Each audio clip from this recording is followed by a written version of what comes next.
Então, gente, boa noite, né? Nossa aula de farmacologia, dando continuidade aqui ao nosso material, tá? Então, boa noite, boa tarde, bom dia, no horário que você estiver assistindo aí a aula, tá? Não esquece de seguir o canal e dar aquela curtida marota pra nós aí. Então, é interessante que vocês já tenham lido sobre o sistema parasimpático e simpático pra gente poder entender esse nosso assunto, tá bom? Entender as diferenças básicas dos dois, então entender que o sistema autônomo, né, ele é dividido em parasimpático e simpático, e a gente vai falar primeiramente dos medicamentos que atuam sobre o sistema nervoso parasimpático, tá bom? Então a gente vai aqui, ó, fármacos colinérgicos e anticolinérgicos. Então bora lá. Os fármacos que afetam o sistema nervoso autônomo parasimpático são chamados de colinérgicos ou anticolinérgicos, pois interagem com receptores de acetilcolina. Então a gente tem que lembrar que o sistema nervoso parasimpático, né, a, a substância que atua sobre ele vai ser a acetilcolina. A acetilcolina é um neurotransmissor, um neuroregulador que tem diversas funções dentro do nosso corpo. Uma delas é regular o nosso sistema nervoso, principalmente sistema nervoso parasimpático. A acetilcolina é o neurotransmissor que é liberado quando ocorre a estimulação de neurônios parasimpáticos e também é usada na junção neuromuscular, ou em outras palavras, é uma substância química que os neurônios motores do sistema nervoso liberam para ativar os músculos. Então, a acetilcolina, como está em verde aqui, é uma substância que serve para fazer uma determinada ação. Nesse caso aqui, do neurônio parasimpático, a ação dos neurônios parasimpáticos. Essa propriedade significa que os fármacos que agem sobre o sistema colinérgico podem ter efeitos muito perigosos, desde a paralisia a convulsões. Então, é interessante nós abreviarmos aqui essa parte, né? Que nós temos que ter muito cuidado, né? Porque eles podem ser perigosos, já que eles podem aumentar a ativação do nosso sistema nervoso parasimpático ou até paralisá-lo. Então, entender sobre esses medicamentos, né, colinérgicos e anticolinérgicos, é justamente entender também a sua funcionalidade e o seu perigo, né, as suas complicações. É interessante que esse nome colinérgico, né, vem de acetilcolina, tá bom? Coli, é só lembrar. Toda vez que tiver medicamentos, fármacos de ações colinérgicas e anticolinérgicas, só lembrar de acetilcolina, lembrar do sistema autônomo parasimpático, tá bom? No cérebro, a acetilcolina funciona como um neurotransmissor e um neuromodulador, como foi falado aqui. O cérebro contém várias áreas colinérgicas, cada uma com funções distintas e desempenhando um papel importante. Quais são os papéis importantes aí da acetilcolina? Então, ó, na excitação, atenção, memória e motivação. Então, vejam aonde a acetilcolina atua aqui dentro do nosso cérebro, né? Principalmente na excitação, atenção, memória e motivação. É interessante a gente dar uma lembrada na acetilcolina, né? A acetilcolina como neurotransmissor. Então, a acetilcolina, ela passa por um processo, né, que a gente pode ver aqui a síntese da acetilcolina, né? Nós temos aqui acontecendo lá dentro do neurônio, né, na parte final do neurônio, no axônio ali. E aqui nós temos a célula, né? Então, ó, nós vamos ter aqui, no caso, a célula nervosa do músculo, ou a célula muscular, desculpa, a célula muscular. Então, ó, a gente tem aqui a acetilcolinesterase, que justamente atua sobre essa acetilcolina, né, transformando, junto com a acetilcolina a acetilcolinesterase transforma essa acetilcolina A em acetilcolina. Isso aqui também é interessante, síntese da acetilcolina é interessante vocês já terem visto, tá? Para a gente poder acelerar os nossos ensinamentos aqui. Mas por que a gente precisa entender isso aqui? A gente consegue ver aqui, ó, acetilcolinesterase transformando a acetilcolina ou acetilcolina A em acetilcolina. Então, é a acetilcolinesterase pega a acetilcolina A e transforma em acetilcolina, para ser mais prático. A acetilcolina A é transformada pela acetilcolinesterase em acetilcolina, né, ó, dando aqui, adicionando uma parte da colina, que a gente vai ver aqui, né? A colina é adicionada também junto nesse processo, transformando em acetilcolina. Então lá a acetilcolina ela vai até os nossos receptores de acetilcolina, que vai ser falado nessa aula também, que são principalmente os receptores muscarínicos e nicotínicos. É interessante. O que é interessante, depois que ele entra aqui, levando esse receptor, ele faz a síntese dessa acetilcolina, né? Então ele pega e se quebra ó, em colina e acetato. E essa colina ela volta para dentro do sistema nervoso, né, para poder se transformar novamente em acetilcolina e fica nesse ciclo. Qual a parte interessante aqui?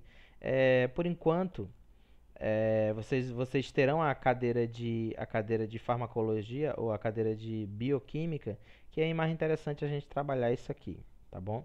Mas como o trabalho não, como nossa cadeira não cobre isso aqui, então é interessante que vocês estudem isso aqui por fora, que é importante, tá bom? Mas o que é que a gente tem que saber daqui, ó? A gente tem que saber que a acetilcolina é a substância ativa, nós temos a acetilcolina A, que é a substância, como se fosse a acetilcolina inativa, ela é ativada pela acetilcolinesterase, né? Então, por que é interessante entender isso aqui? Porque o medicamento colinérgicos e anticolinérgicos atuam sobre a acetilcolina. Ela pode inibir a acetilcolinesterase, ela pode inibir os receptores. A gente vai ver aqui que ela pode atingir todo esse sistema aqui, diminuindo a ação da acetilcolina no sistema nervoso autônomo parasimpático. Então, bora voltando para cá.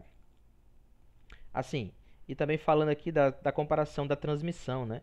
O sistema nervoso parasimpático ele usa a acetilcolina e o simpático, o sistema nervoso simpático, usa predominantemente a adrenalina. Ela também usa a acetilcolina, mas também usa a adrenalina, que são os receptores adrenérgicos. Aqui a gente vai ver depois. Mas o que a gente tem que lembrar aqui, ó, que o sistema parasimpático ele usa os receptores de acetilcolina, né, utilizando a acetilcolina, esses receptores muscarínicos e nicotínicos. Bora seguindo. Em parte, em razão da sua função de ativação muscular, e quando ela fala muscular, eu estou falando principalmente músculo liso, né? A gente viu lá nos órgãos regidos pelo sistema simpático e parasimpático, que são as musculaturas, principalmente musculatura lisa, mas também tem musculatura esquelética também. Em parte, em razão de suas funções no sistema nervoso autônomo e no cérebro, um grande número de fármacos importante exerce o seu efeito alterando a sua transmissão colinérgica. Então, os medicamentos, os fármacos, atuam sobre a acetilcolina devido à sua grande importância e função. Inúmeros venenos e toxinas produzidos por plantas, animais e bactérias, bem como agentes químicos nervosos como o sarin, causam um dano ao inativar ou hiperativar os músculos através de sua influência sobre a junção neuromuscular, né? Então, medicamentos ou venenos atuam sobre a acetilcolina, causando problemas aqui. Drogas que agem sobre receptores de acetilcolina muscarínicos, como a atropina, podem ser venenosas em grandes quantidades, mas em doses menores podem ser usadas para tratar certas condições cardíacas e problemas oculares. É aquela ideia, né? Em porções controladas, a gente vai ter um efeito terapêutico, em ações exageradas, a gente vai ter um efeito tóxico. Ele fala sobre a atropina. Agora ele dá o exemplo da escopolamina. A escopolamina, que atua principalmente nos receptores muscarínicos do cérebro, pode causar delírio e amnésia, né? Outra substância. As quantidades viciantes de nicotina derivam dos seus receptores nicotínicos de acetilcolina no cérebro, tá bom? Então, é viciante por causa disso, aumenta o número de receptores nicotínicos, exigindo do teu corpo uma maior quantidade de cigarro. Para seguindo. Nos órgãos-alvo, ou seja, no local em que a acetilcolina terá efeito, é necessário que haja receptores específicos para o neurotransmissor. Então, ó, esses receptores específicos a gente vai tratar de dois, que são justamente os já falados aqui, que são os receptores muscarínicos e receptores nicotínicos. São justamente chamados de receptores colinérgicos, porque eles atuam sobre a acetil, necessitam da acetilcolina para fazer efeito, né? Que são chamadas as duas famílias de receptores colinérgicos, que são receptores muscarínicos e receptores nicotínicos. Bora falar primeiro sobre os receptores muscarínicos. Os receptores de acetilcolina muscarínicos possuem um mecanismo de sinalização complexo e afetam as células-alvo ao longo de um período de tempo mais longo, né? Então, eles atuam, os muscarínicos, então medicamentos que atuam em receptores muscarínicos, eles atuam num período mais longo, né? Os medicamentos demoram muito dentro do organismo, demoram muito fazendo uma ação. Em mamíferos, foram identificados 5 subtipos. Então, quais são os subtipos? Quais são os subtipos desses receptores muscarínicos? Eles são 5, que é nomeado de M1 até M5, né? Todos eles funcionam como receptores da proteína G, proteína essa que tem na nossa membrana celular, né? Na nossa membrana plasmática celular. E foi observado que somente alguns deles fazem efeitos. Ele fala aqui, ó, somente os receptores M1, M2 e M3 têm importância clínica, né? Somente o M1, M2 e M3 eles têm função conhecida, tem relevância, a gente pode dizer assim, né? E já foram funcionalmente caracterizados. Se localizam em gânglios do sistema nervoso periférico e nos órgãos efetores do sistema nervoso autônomo parasimpático. Outra coisa, a gente tem que saber essa questão aqui dos nervos periféricos efetores, aferentes e eferentes, né? Eferentes é justamente o que leva a função, leva a resposta até o órgão, e aferente é o que leva do órgão até o sistema nervoso central. Então, só lembrar, eferente leva, aferente traz para o sistema nervoso central.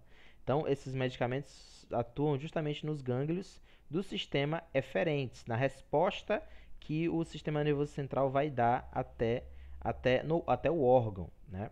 Do nervo efetores do sistema nervoso autônomo parasimpático.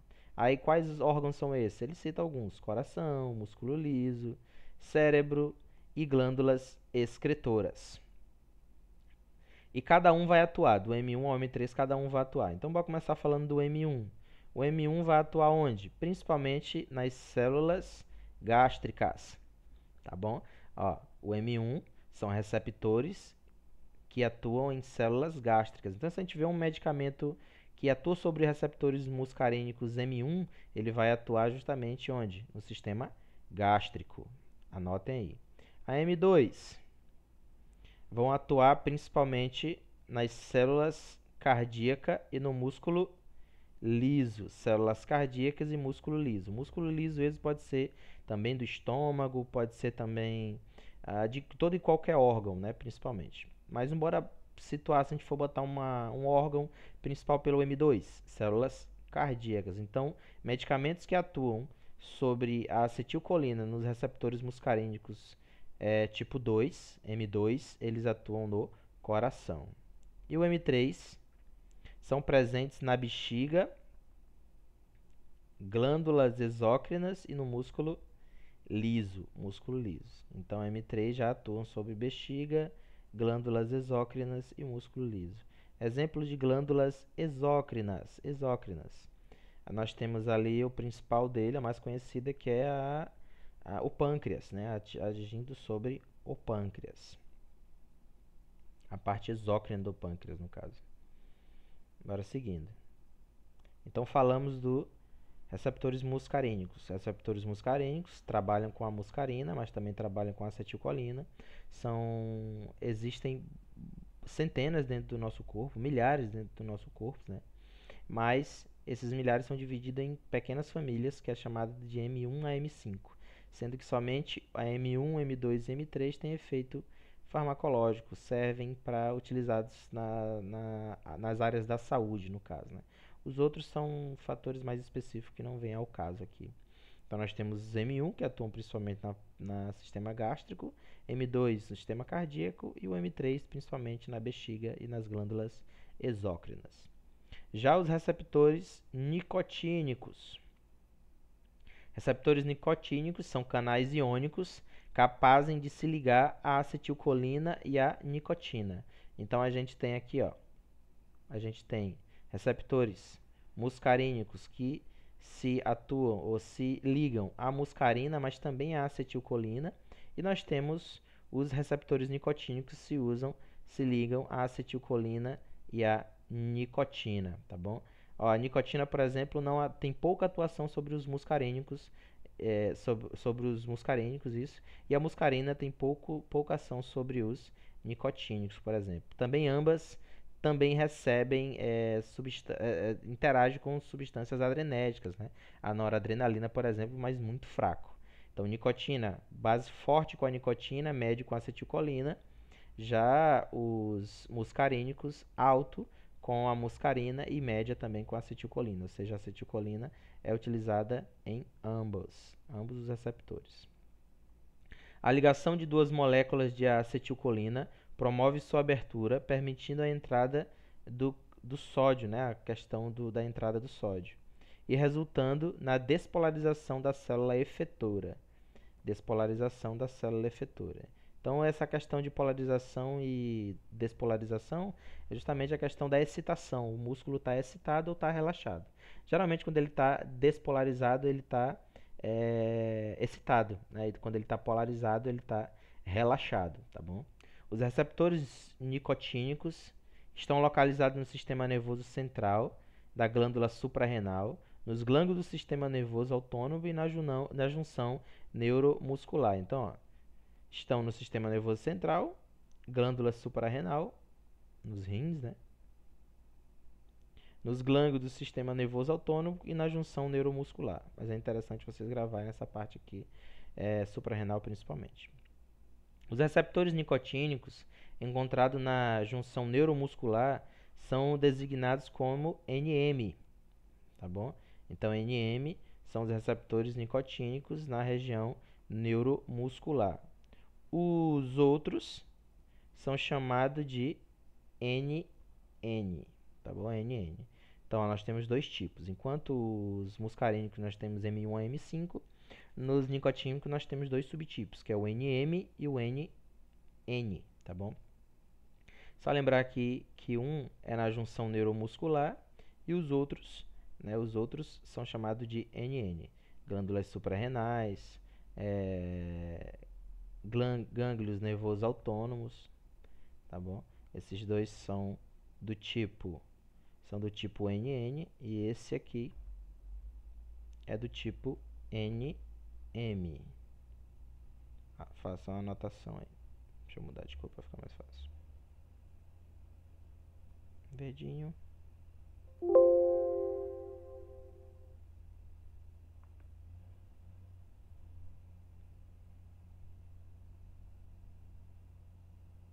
Verdinho. Pronto. Então, ó, gânglia, sistema nervoso central,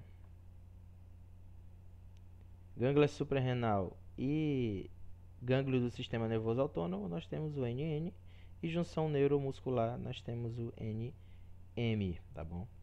Os receptores nicotínicos ganglionares são diferentes dos receptores nicotínicos da junção neuromuscular. Os receptores nicotínicos ganglionares, por exemplo, apresentam 5 subunidades proteicas, enquanto os receptores nicotínicos da junção neuromuscular apresentam somente 4 subunidades. É o subtipo do subtipo, né? É interessante que essa parte aqui, gente, para nós que fazemos a enfermagem, nós entendamos pelo menos a parte usual disso aqui, que muitas vezes nós não tá conhecer isso aqui não está diretamente ligado ao nosso processo de ação. Porém, nós precisamos entender a fundo sobre esse assunto, né? Então, bora falar sobre os fármacos colinérgicos. Então, bora lá. Os fármacos colinérgicos são divididos em 3 classes terapêuticas. Então, bora lá, ó. São 3. Agonista de ação direta, agonista de ação indireta reversível e agonista de ação indireta irreversível. Bora lembrar o que é agonista e antagonista. Agonista é aquele que faz o efeito, né?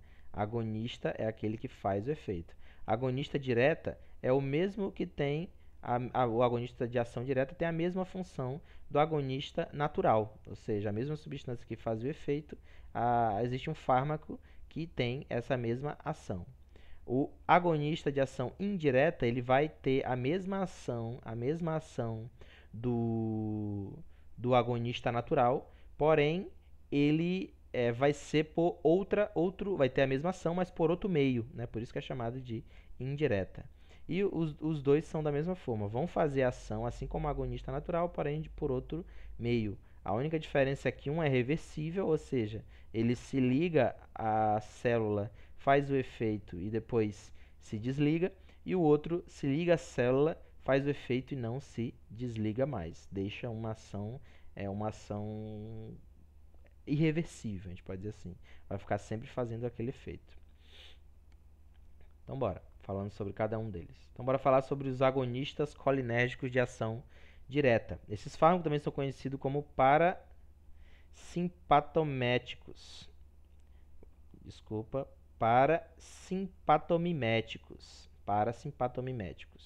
pois seus efeitos mimetizam ou assemelham a causa causada pela acetilcolina, né? Por isso que ele é um agonista direto, ou seja, mimetizar é fazer a mesma coisa, é imitar. O mimetismo é a imitação, né? Tem animais que imitam, por exemplo, deixa eu ver, o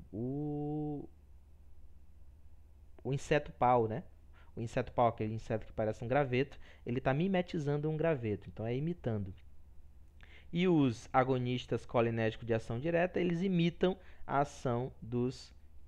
mesma ação causada pela acetilcolina, que é justamente a excitação ou diminuição da ação de um órgão, por exemplo, sendo porém mais prolongados. Então, ó, eles têm a mesma ação, só que são um pouquinho mais prolongados. Então ele vai citando os principais. Então bora aqui.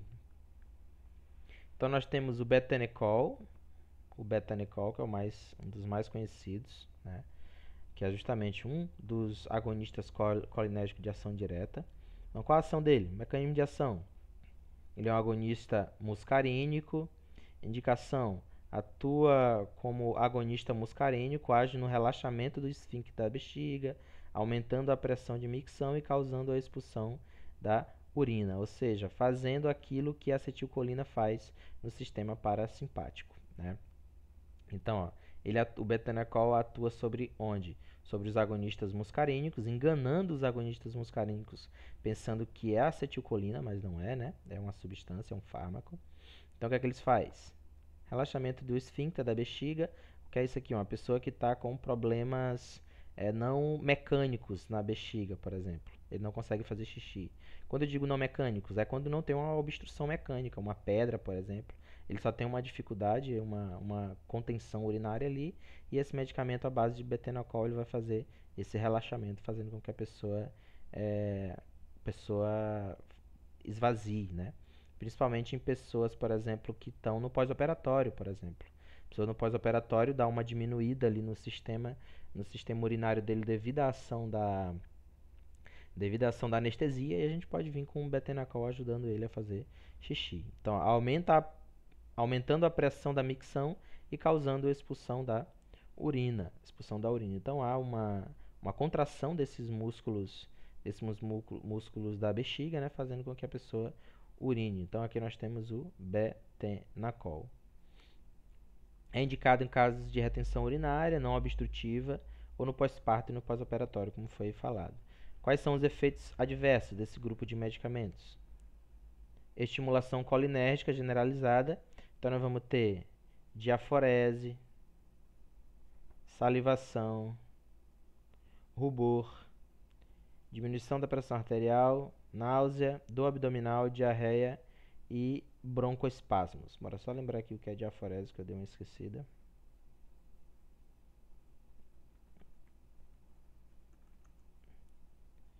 Diaforese. Sim, diaforese é excesso de suor. Tá bom? Só suando demais. Então, a diaforese, salivação, suor, rubor, desculpa, e esses outros aqui. Bora outro. Agonista de ação direta. É a chamada pilocarpina. Também é um agonista muscarínico, também engana os receptores muscarínicos, pensando que essa substância engana os receptores muscarínicos, que pensam que é a ação da acetilcolina, mas não é, né? A indicação é a pilocarpina, quando administrada nos olhos, promove rápida miose e contração do músculo ciliar, tendo, portanto, indicada para o tratamento de glaucoma. Ó, interessante. Causa miose, diminuição da pressão, diminuição da pressão auricular, né? Ou seja, do olho. Efeitos adversos. Pode ter efeito central, pode causar distúrbios cerebrais. Quase deles não é difícil entrar no sistema nervoso central. Não tem medicamentos que é utilizado de forma sistêmica, é mais de forma local, a gente pode dizer assim. Assim, deixa eu mostrar para vocês a diferença de miose e midríase, que é justamente o tamanho da pupila. Miose e midríase. Eu botei midríase.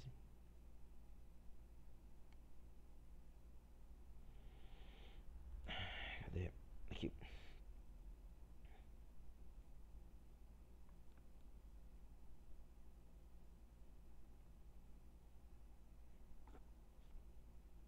Pronto, a gente pode ver. Então, a miose é quando a pupila está bem pequenininha, ou seja, contraída.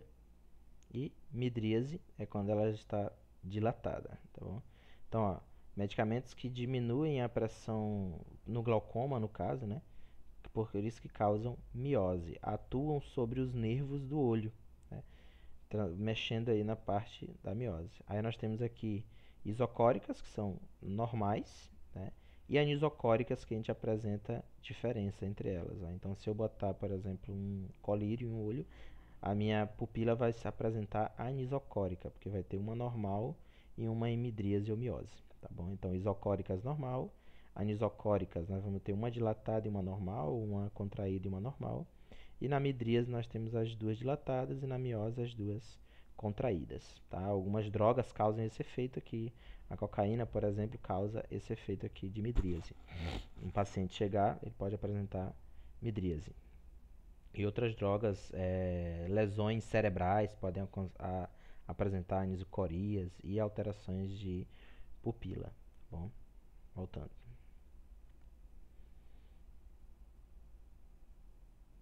Então entendemos aqui as duas principais medicamentos aqui colinérgico de ação dirética, né? O betenecol e a pilocarpina. Bora para os agonistas colinérgicos de ação indireta e reversível, desculpa. A enzima acetilcolinesterase é responsável por degradar a acetilcolina quando esta é liberada das fendas sinápticas. A gente viu lá, né, a questão da enzima acetilcolinesterase. Dessa forma, fármacos que inibem ou bloqueiam essa enzima aumentarão a sobrevida da acetilcolina nas sinapses, prolongando ou potencializando os efeitos colinérgicos. De novo, eu vou mostrar a imagem para vocês que é mais fácil. Dessa forma, fármacos que inibem ou bloqueiam a ação dessa enzima, da acetilcolinesterase, aumentarão a sobrevida da acetilcolina nas sinapses, prolongando ou potencializando os efeitos colinérgicos. Então, bora ver aqui. Onde é que ela atua? Ela atua justamente sobre essa senhora aqui. Se ela vai ser inibida, nós não vamos ter uma produção de acetilcolina e ela vai ter uma maior ação, principalmente dentro dessa região aqui, né? Ou seja, enquanto os medicamentos adrenérgicos direto, né, como a gente falou ali, elas atuam diretamente sobre os receptores de acetilcolina, enganando ela, né, pensando que é acetilcolina. Os indiretos, eles atuam na acetilcolinesterase, atrapalhando esse problema aqui. Modificando, né, modificando isso aqui. Então, dessa forma, fármacos que inibem ou bloqueiam essa enzima aumentarão a sobrevida da acetilcolina nas sinapses, prolongando ou potencializando os efeitos colinérgicos, né? Então, ó, se não tem quem tire a acetilcolina, quebre a acetilcolina, ela vai ficar lá mais e nós vamos ter um prolongamento ou uma potencialização da ação dela. Os fármacos inibidores de acetilcolina são também chamados de agonistas colinérgicos de ação indireta, já que indiretamente aumenta os níveis desse neurotransmissor, né? Ou seja, como eu não tenho a quebra dela, ela vai estar aumentada a quantidade e vai ter um efeito prolongado. O fato de o fármaco se ligar reversivelmente à acetilcolinesterase o torna relativamente mais seguro do que os fármacos de ação irreversivelmente dessa enzima, logicamente. Ele se liga à acetilcolinesterase, inibindo ela, depois ele se desliga, por isso que é reversível, e volta o efeito normal. Os efeitos colinérgicos são sentidos em todos os receptores de acetilcolina, né, tanto no muscarênico como nos nicotínicos. A seguir estão listados os principais fármacos. Não vou falar deles aqui rapidinho. A neostigmina e a tacrina, donepezila, rivastigmina e a galantamina. Bora começar pela neostigmina. Então, ele é inibidor da acetilcolinesterase. Indicação: miastenia grave, estimulante da bexiga e do trato gastrointestinal, né? Então, ó, o cara apresentando miastenia e ele também é estimulante da bexiga e do trato gastrointestinais. Efeitos adversos: estimulação colinérgica generalizada, então ele vai apresentar praticamente as mesmas ações em que a acetilcolina age, porque a acetilcolina não vai agir só em um local específico, ela é ampla, né? Então vai ter aí outras características, como diaforese, salivação, suor, diminuição da pressão arterial, náusea, dor abdominal e broncoespasmo. Tá bom? Então a acetilcolina, pelo fato dela ter uma ação aumentada, ela também vai ter, tudo que é feita pela acetilcolina também vai ser aumentado, causando uns efeitinhos adversos aí. Então, a neostigmina, na miastenia grave, estimulante tanto da bexiga como do sistema trato gastrointestinal. E esses medicamentos aqui que já foram citados: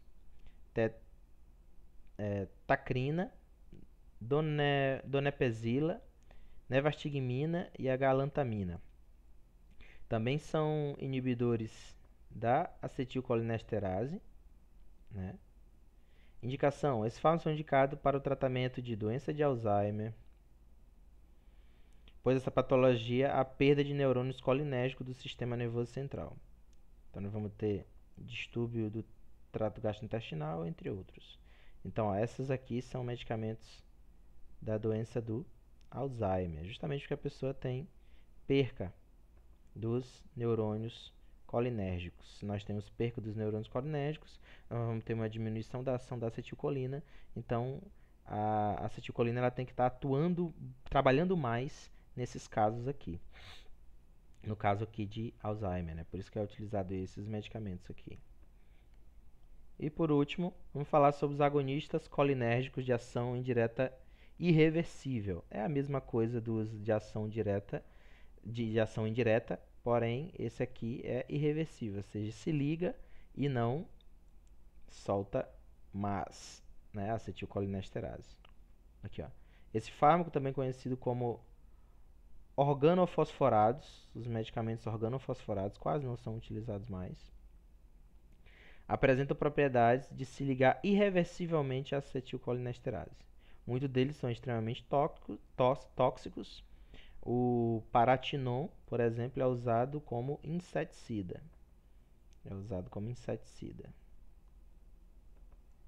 O ecotiosfosfato, ó.